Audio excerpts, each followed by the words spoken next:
but I want to have faith in humans. Give me something to believe in. Earth below me, sky above me, fire within me.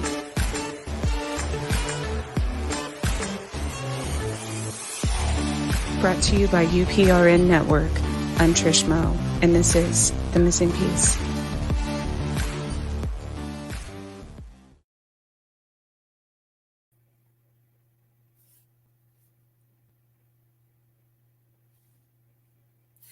Good evening. I'm Trish. This is The Missing Piece, and we got a little bit of a late start tonight due to some technical difficulties broadcasting live on New Orleans 105.3 and United Public Radio Network. I am in the Midwest, located in Kansas, however. And thank you for joining me tonight. Tonight, I kind of wanted to do something a little bit different. I was hoping to I know a lot of my listeners are still familiar with me from Chasing Prophecy, which is on Tuesday nights, as well as I have made, been on some of the other shows as well in the past. So, but I kind of wanted to, I haven't really had the opportunity to introduce myself as far as what specifically I do and who I am, as far as what I hopefully can share with you. And so it kind of began last year at this time, ironically. Everything, any project, any goals, any things that come to mind are usually at a point in my life where I have literally hit rock bottom. And I know, the world was in a disarray last year as far as COVID goes. So it started with that. In January, February, I was at a transitional phase in my life as far as I had to move out of my house. I was homeless for a little bit in there. I got sick sometime in there. I do have Lyme disease. So that's something I battle off and on as well. And I kept, I had always told people that at the end of the day, if you have a story, everybody has a story. Everybody should be heard as far as their life. And at the end of the day, if you don't have anyone to tell that to, I've always said it's kind of like a book that just sits on a shelf and is never opened. And so through all of these spiritual awakenings, I've had numerous near-death experiences and such.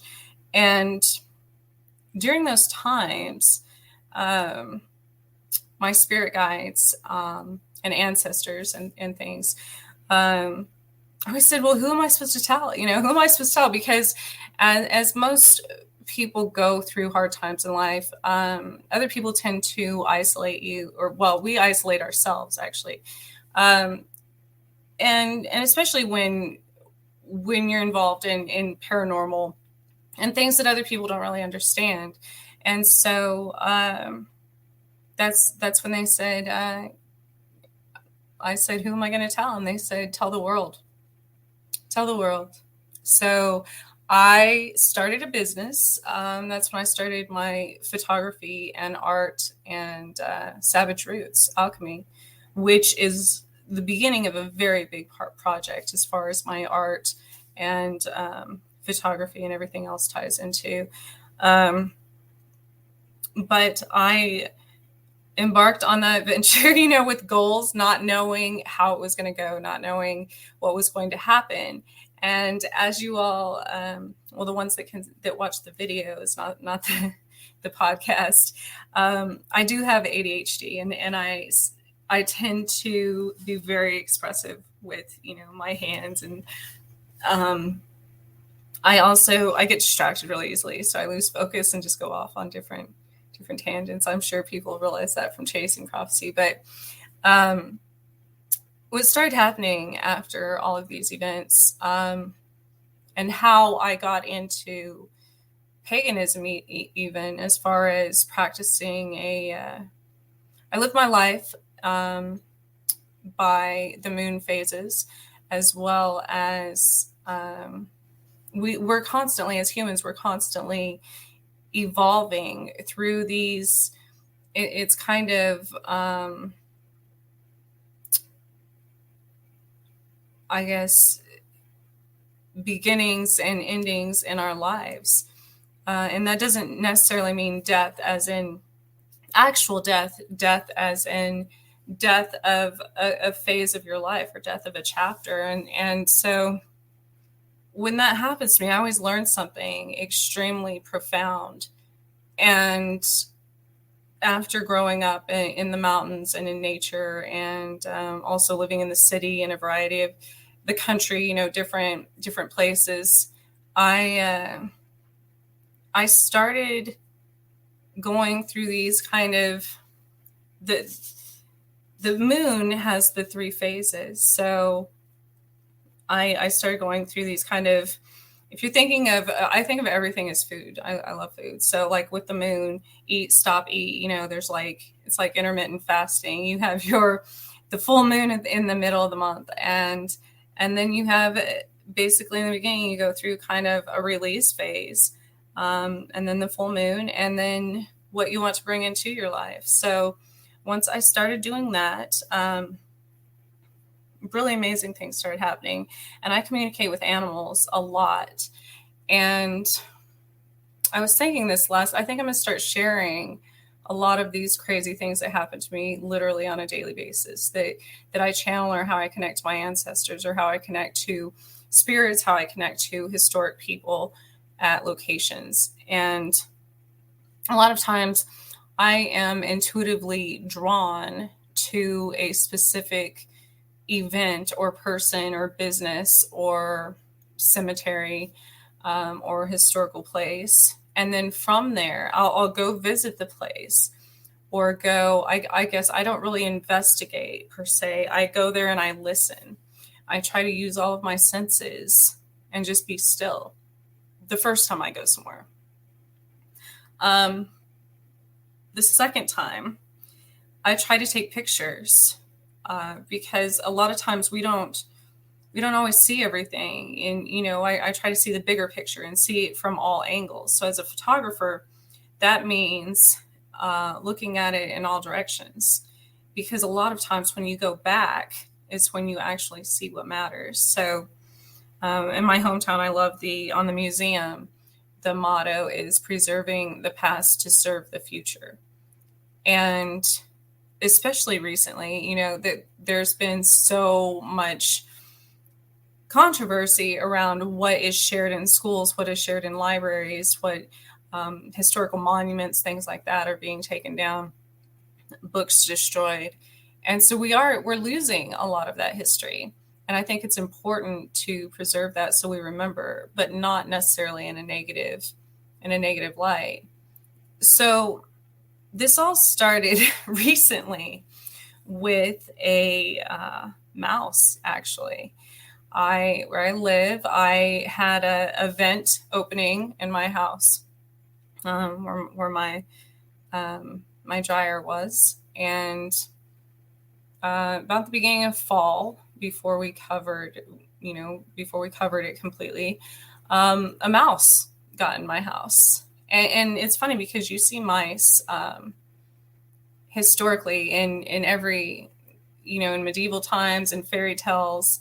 They're very big in a lot of children's books, nursery rhymes, things like that. So anyways, this mouse was in my house, and I'm an empath. So I have a hard time. I don't even kill spiders.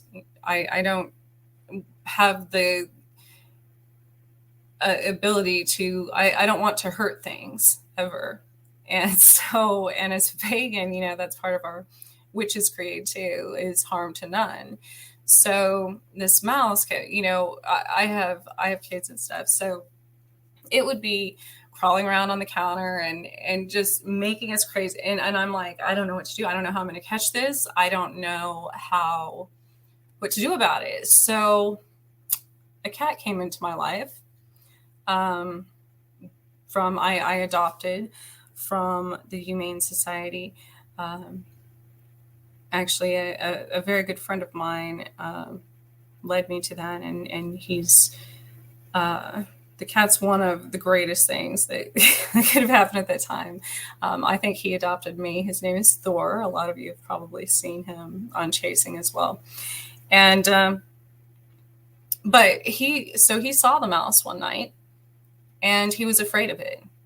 And that's kind of what we do to animals and people. And when we kind of give away our power in that aspect, he's lived domesticated so long that he didn't realize that he was the mouse, or I'm sorry, that he was bigger, that he was the cat, and that the mouse was smaller than him. And his previous owners had him declawed. So he doesn't really have a defense mechanism either.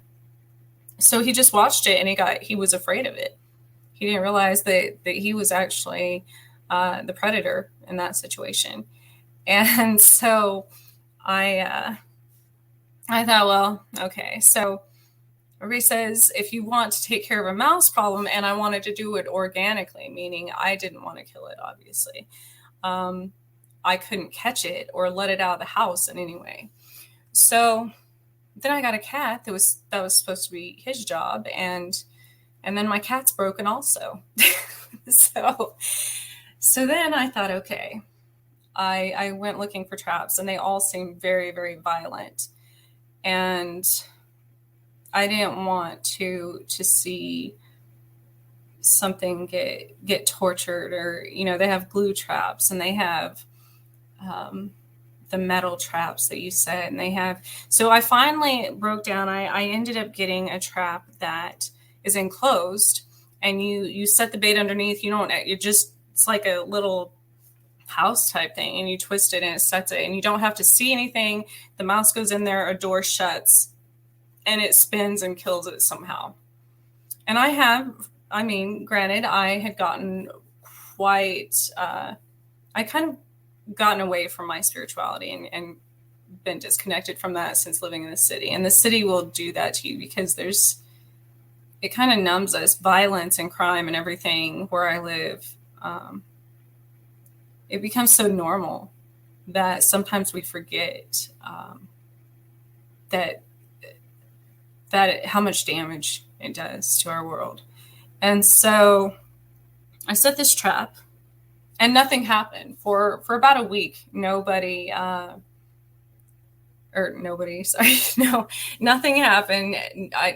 Nobody in my house ever heard it go off. Nothing ever set it off. And I thought, okay, well, this is stupid. I was sitting at my desk one day, and I sense animal vibrations when they come near me.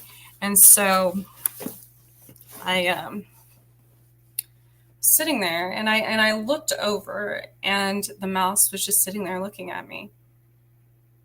And it didn't move. It stopped. And we had this moment. We had this, I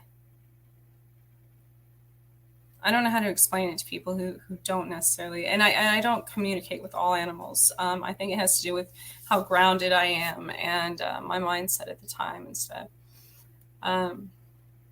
But we had this moment. We had this understanding, and the mouse was basically just trying to. We're just from the mouse's point of view. It was doing the same thing I am, just trying to survive, come in from the cold, keep its family, feed its family, be healthy, find a place to live. And so we had this entire exchange, almost like an energetic exchange. And while I was sitting in that place after the mouse ran off, this probably went on for like 3 to 5 minutes, which seemed like a very long time. And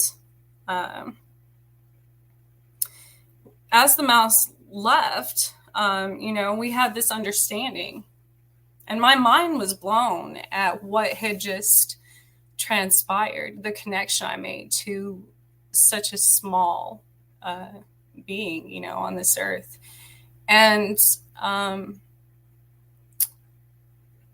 And then I thought, oh my goodness, I forgot about the trap. And so as I was going to my kitchen to get the trap, I heard this pop, and I hit my knees. We fight most of our battles on our knees, and I heard the most profound, painful scream I've ever heard in my life of something dying.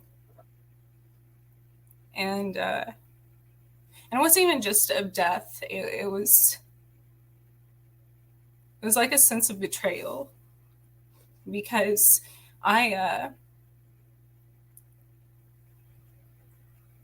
we had this understanding, and I killed it anyways.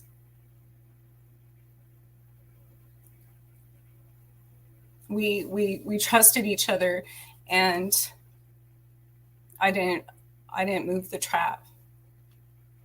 And so this has to I think about this with anything, with cultural differences, racial differences, countries, wars, anything. It's kind of the same thing. We all live in the same world. We're all trying to survive, and it's not that I didn't want to kill the mouse. I didn't want to kill its family, or and so after that, I was thinking in terms of the trap. We like to blame others for things that happen in our cities, in our families, in our environment. And as far as the trap goes, were the people who made the trap responsible for killing the mouse also? What if multiple people made the trap in different locations and didn't actually know that they were making a trap? Are they all responsible as well? If they didn't know what it was going to be used for, then should they be held accountable? I mean, I think it has, and that has a lot to do with my beliefs as far as mindfulness. It's completely about intention. I'm the one. No, I didn't intentionally mean to kill that mouse. But the mouse didn't know that when it died. Shoot, it could come back in another life seeking revenge on me, and I can't explain that I didn't mean to kill the mouse, because it's already done. But I'm the one that set the trap. I'm 100% accountable, because we always have a choice in life. And then as far as Thor goes, he's the bigger beast. But because he's lived, confined all his life and had his claws removed, he feels like he can't defend himself. And all of that just signifies that how big something as small as a tiny little mouse, how much impact and how big of a voice it can have. In that specific moment, it changed my entire life and my entire perspective of so many things. Because, and that's when I started, that's where the missing piece came from.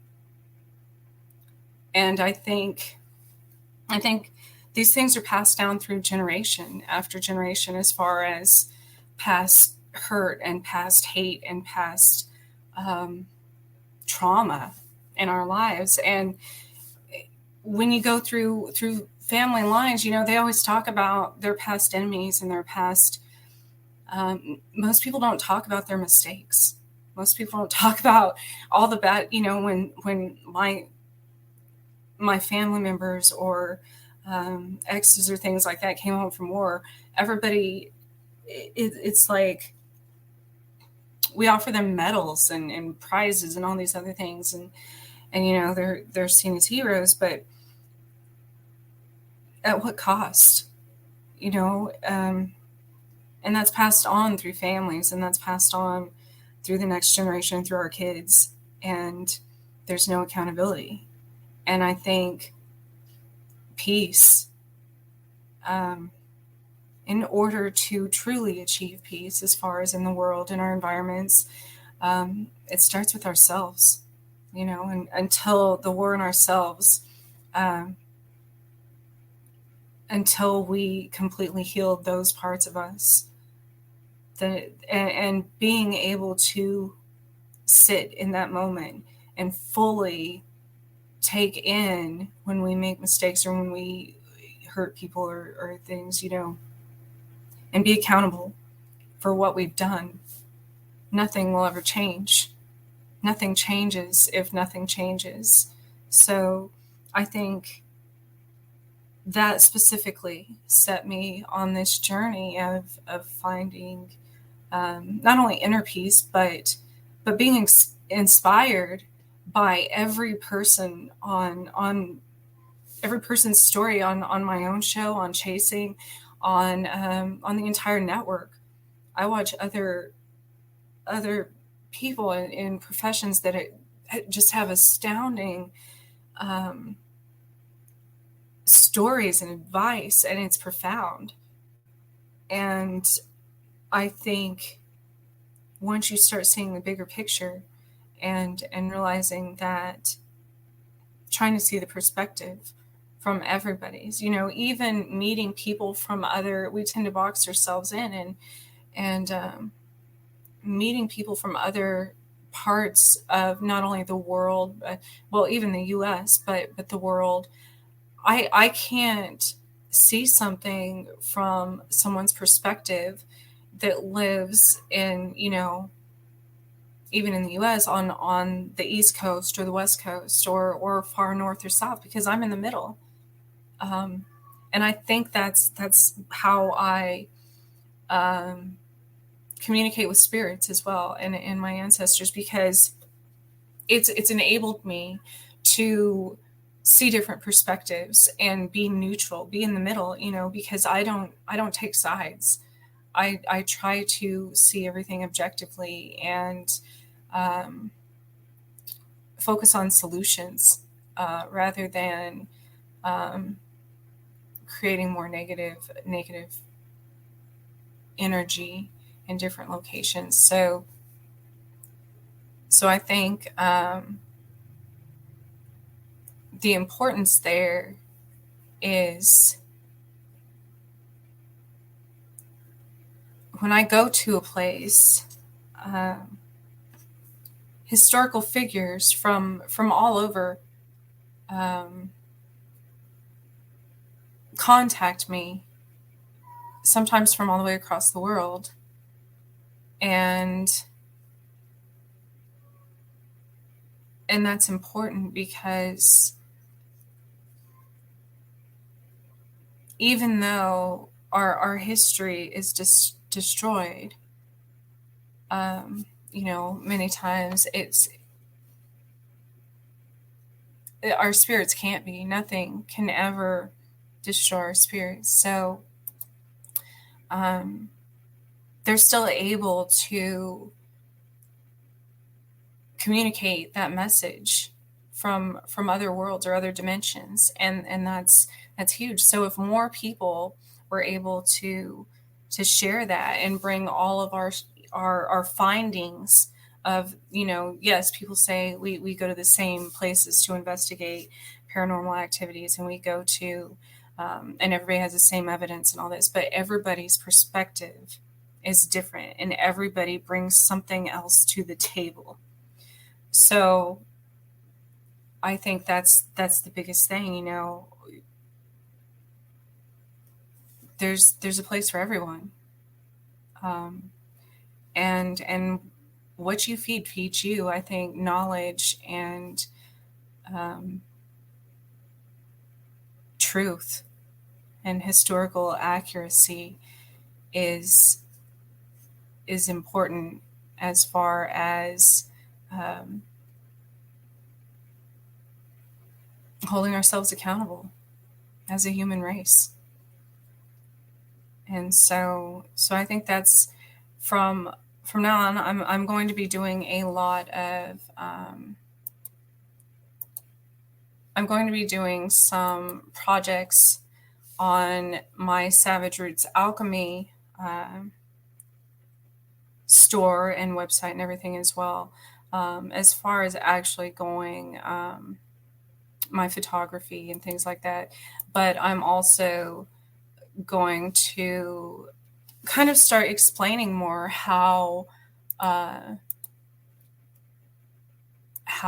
led on these rabbit holes to different locations and different people and the entire process that goes into that. Because I think it's important to know the background and also that I'm a normal person. I'm just a normal girl and here in Kansas, USA. And so anyone can connect to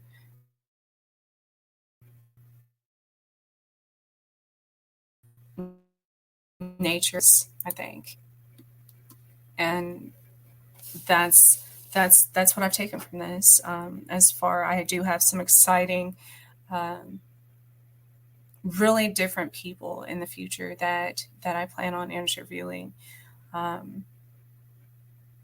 I think will bring a very unique perspective to the amazing gifts that people have in this world, and that I'm excited to be able to help them share those.